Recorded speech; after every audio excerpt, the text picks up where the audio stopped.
Hello సహోదరులారా, కొన్ని కొత్త విషయాలు చెప్పాలనుకుంటున్నాను. ఇక్కడ ఏంటంటే బాప్తిస్మం ఇచ్చిన వాళ్ళే పరలోకం వెళ్తారు. బాప్తిస్మం తీసుకోలేని వారు వెళ్ళరా? బాప్తిస్మం తీసుకుంటే వెళ్తారా? దీని గురించి కొన్ని దేవుని విషయాలు కొన్ని తెలియపరచాలనుకుంటున్నాను. ఇక్కడ బాప్తిస్మం అనేది జనరల్గా చెప్పాలంటే ఒక పెళ్ళి లాంటిది. వధువు వరుడు అంటారు. అయితే ఇక వధువు సంఘం అని కూడా ఉంటాయి.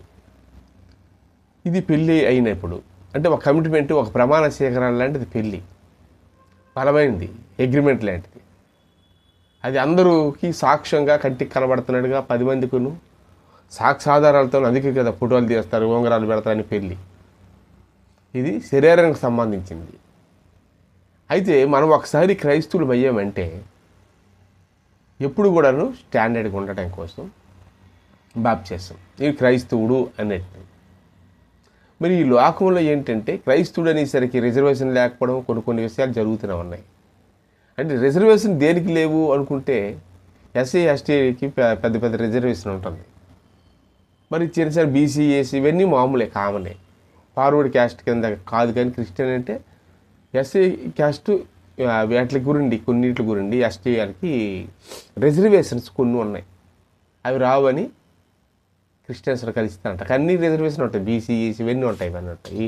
మెయిన్ ఇంపార్టెంట్ 2 ఎస్టీలకి కొద్దిగా రిజర్వేషన్ రావని. ఇది 10 మందిలో మనం పెళ్లి చేసుకుంటే 10 మందిలో నేను క్రిస్టియన్ డప్పు వచ్చుకుని చెప్పుకున్న వాళ్ళకి ఇవి రావు. అంతరంగంగా హృదయంగా ప్రేమించి దేవుణ్ణి మనం ఉన్నామనుకోండి, బయట జనాల గురించి మనమైతే నమ్మలేదు. ఒకవేళ బయట జనాలు నమ్మినంత మాత్రం మనకేం రాదు. అందరు క్రిస్టియన్స్ అయిపోయి క్రైస్తవుడు అయిపోయినా మనకేం రాదు. కానీ హృదయ శుద్ధి వాళ్ళు ధన్యులు, వాళ్ళు దేవుడిని చూస్తారని ఇప్పుడు చెప్పాడు. శరీర శుద్ధి వాళ్ళని అనలేదు అక్కడ. హృదయ శుద్ధి వాళ్ళు ధన్యులు, వాళ్ళు దేవుడిని చూసుదురు అని చెప్పాడు. హృదయ ప్రకారంగా అంగీకరించిన వాళ్ళు చాలామంది ఉన్నారు. అదే రైటు. మనసుకు నచ్చాలి. మన క్యాస్టోడికి మనం భోజనం పెడతాం, మన క్యాస్టోడికి మన బయట వాళ్ళకి స్నేహితులు ఉన్నారు కదా, మనకి వాళ్ళు అభిమానిస్తాను కదా మనస్ఫూర్తికి. కానీ మన బంధువులు మిత్రుల కన్నా స్నేహితులు ఎక్కువ మనం గౌరవిస్తాం కదా. అయితే ఇక్కడ స్నేహం గొప్పదనమాట. నీ ప్రాణానికి ప్రాణం పెట్టినవాడు ఎవరంటే స్నేహితుడు అన్నాడు. అది దానికి క్యాస్ట్గా ఏమి ఉండవు, రిజర్వేషన్ ఏమి ఉండవు. అయితే క్రిస్టియన్లో ఉండేటప్పుడు ఏంటంటే పబ్లిక్ జనాలకి మనకు సంబంధం లేదు. నీకు దేవుడు నచ్చాడు, మనం నమ్మాము. ఆయన నీకు దర్శిస్తాను, నువ్వు ఆయనకి దర్శనం చూస్తాను, ఆయనకి ఏ ప్రార్థన చేయాలో బైబుల్ ప్రకారం నడుస్తాను అంతే. ప్రజలందరూ నమ్ముతారో నమ్మకపోతారో, వాళ్ళు ఎక్కడికి వెళ్తారో, నరకానికో లేకపోతే పరలోకానికో, అవి మనకు అనవసరం. వాళ్ళ పొగడతలు కూడా మనకి అనవసరం. అవసరం ఏంటంటే తండ్రి, పరలోకం, నిత్యజీవంకి వెళ్ళడానికి కోసం. సరే, రహస్య స్నేహితులు కూడా యేసుని ప్రేమించిన వాళ్ళు ఉన్నారు. ఇప్పుడు చూద్దాం. వాళ్ళకి బాప్తిస్మం ఉండదు. ఏమి లేదు, 3 దొంగలకి సిలువ వేశారు. అక్కడ వేసేటప్పుడు ఈయన ఇడిపించుకొని ఈయన ఇడిపించుకొని అప్పుడు ఈయన మన్నే రచింస్తాడు అన్నాడు ఒకడు ఉన్నాడు. మరి అలాగనక ఆయన దైవ కుమారుడు అని ఒకడు అక్కడ తెలుసుకున్నాడు.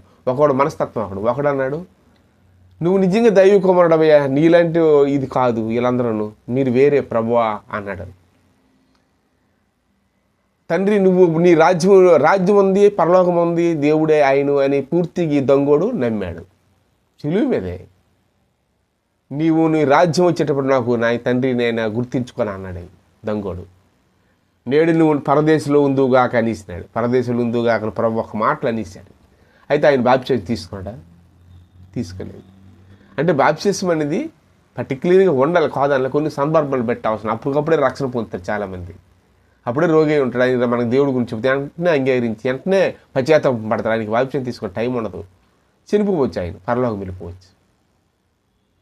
అదే ఇదేంటంటే ఇవన్నీ కూడా కొన్ని విషయాలు మనం జ్ఞానించుకోవాలి కొన్ని. అయితే అలాగే రహస్య స్నేహితులు యేసు కొన్నారు. దేవుడు నమ్మిన వాళ్ళు బొట్లు పెట్టుకుంటారు, వాళ్ళు మామూలుగా కొంటారు, అన్నీ ఉన్నా దేవుడికి అడ్డులేవి ఇవన్నీ కూడా. ఆయనకి హృదయమే కావాలి, వాళ్ళకి దర్శిస్తాడు కూడా దేవుడు. కాకపోతే క్రైస్తవులందరూ ఒక రకంగా ఉండాలి. కానీ ఒక యూనిఫామ్ లాంటిదే ఇదంతా. ఈ ఒక డ్రెస్సులు ఇవన్నీ కూడా దేవుడు హృదయం. మనం 4 బొట్లు పెట్టినంత మాత్రం దేవుడు దర్శించడం మాండు.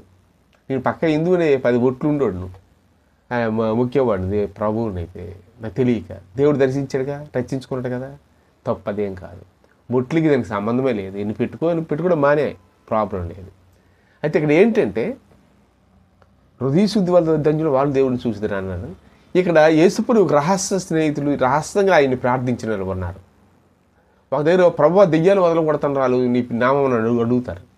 మనకి విరోధం కాని వాళ్ళు మన పక్షంలో ఉన్నవారే అంటారు ప్రభు. ఎందుకంటే దెయ్యం తీయలేదు. ప్రపంచమంతా దెయ్యాలు ఉన్నాయి, ఆటలను తీయలేదు. దెయ్యం పోతుంది అంటే దైవశక్తి అవుతుంది. ఆ దైవశక్తి ఎలాగొచ్చింది? వాళ్ళకి శిష్యులకు తెలియదు. యేసుప్రభుని ప్రార్థిస్తాను, ఆయనకి తెలుసు తండ్రి ఆయన. అందుకే వాళ్ళు ఏమనొద్దు, మన పక్షమనే ఉన్నవాడు మనకు విరోధం మాత్రం కానివాడే మనవాడే అనేసాడు, వెళ్ళొద్దనేసాడు. ఆయన అలాగే చేయని అన్నాడు. దెయ్యాలు వదలగొట్టారు కొన్ని దగ్గర. అయితే ప్రభు దగ్గర రాలేదు, శిష్యుల కళ్ళ తిరగలేదు. వాళ్ళు ఎవరెక్కడో యేసునామం నమ్ముకొని ప్రార్థన చేస్తుంటారు. అది అద్భుతాలే చేస్తున్నారు, అంతేగాని ఇక్కడికి రావాలని లేదు. మనందరం పరలోకం వెళ్ళి నమ్మాం. యేసు ప్రభు అవునా లేదు దేవుడు లేదు కాదు కదా. ఒక నమ్మకం చెప్పునే ప్రభువుని నమ్మాం. ఆయనలో పరలోకం ఉందని నమ్మాలి అంతే. అయితే ఇంకా రహస్యం మర్దేపు యేసేపు అని ఒక ఆయన ఉన్నాడు. ఆయన్ని సమాధి ఎవరు కొన్నారనుకుంటారా? మర్దేశు యేసేపు అనేవాళ్ళు. ఆయన బాప్తిసం ఆయన ఇదేమి కాదు, ఆయన కూడాను పూర్తి మారు మనుషులు లేని వాళ్ళే.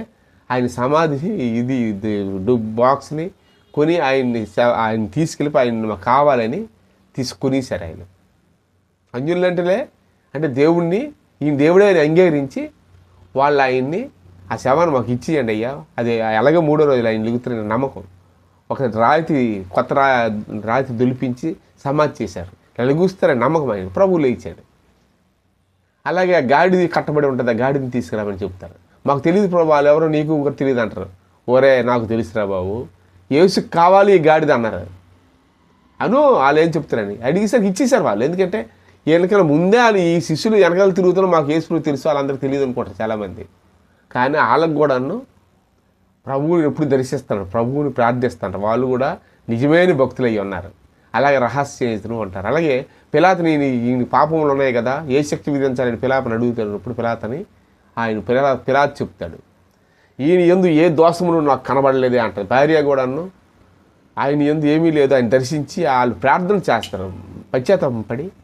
ఈయన మీద ఏ ఒక పాపంలో కూడా నాకు కనబడలేదు, చేతులు కడుక్కుంటారు. నా పిల్లల మీదకి నా మీదకి పాపం రావకూడదని చేతులు కడుక్కుంటారు. అంటే రహస్యంగా ఆయన కూడా ఆ పెద్ద మనిషి ఒక పిలాతు సిలువ వేసినోడు కూడాను ఈయనే దేవుడిని నమ్మకం ఆయనకు ఉంది. ఆయన్ని దర్శిస్తాడు ప్రభు ఆ భార్య భర్తను కూడా. అందుకే ఈ పాపం నా మీదకి ఎవరి మీదకి రాకూడదు, ఆయన దైవ కుమారుడు. సరే మీ అందరూ అడుగుతారు కాబట్టి అందరి నిమిత్తం నేను శిక్షణ ఆయనకి వేయగలుగుతాను. మీ మాట చెప్పను, నేను ఒక నాయకుడిని కనుక మీ అభిప్రాయాలు తప్ప నా అభిప్రాయం మాత్రం కాదు, పాపం నా మీద రాకూడదని క్షమించమనడం. అందుకే రహస్య స్నేహితులు కూడా ఉంటారు. Thank you. ఈ వాక్యాన్ని